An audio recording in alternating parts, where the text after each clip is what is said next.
एक कॉलेज में पढ़ने वाली लड़की ने घर पर ही बच्चे को जन्म दिया, लेकिन पैदा हुआ बच्चा थोड़ा डरावना लग रहा था। उसका पूरा शरीर एक मोटी झिल्ली से ढका हुआ था। इस झिल्ली को एमनियोटिक सैक कहा जाता है, जिसके अंदर बच्चा और गर्भजल होता है। बच्चे के सांस लेने के लिए एमनियोटिक सैक को तुरंत काटना जरूरी था।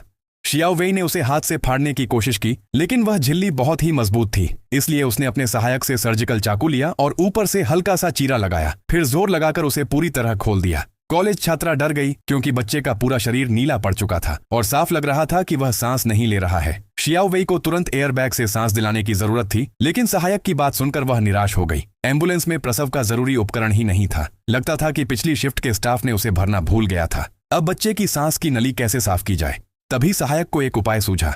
उसने एक सिरिंज निकाली और शियाओ वेई से कहा कि उसी से हाथ से तरल निकालो। शियाओ वेई लगातार सिरिंज से एक एक करके गर्भजल निकालती रही, लेकिन बच्चा फिर भी कोई प्रतिक्रिया नहीं दे रहा था। फिर सहायक ने नाल को बांध दिया और जल्दी से उसे काट दिया। शियाओ वेई बच्चे को लगातार रगड़ती रही ताकि उसकी सांस की नली खुल सके। काफी देर तक कोई हरकत नहीं हुई, लेकिन वह हार नहीं मानी और बार बार कोशिश करती रही। आखिरकार एक हल्की सी खांसी की आवाज आई। उसने बच्चे की मां को कुछ समझाया और तुरंत एम्बुलेंस को अस्पताल की ओर दौड़ा दिया, लेकिन बच्चे की हालत अब भी गंभीर थी। मॉनिटर पर सांस बहुत हल्की दिखाई दे रही थी। नवजात का एबगार स्कोर केवल 4 था।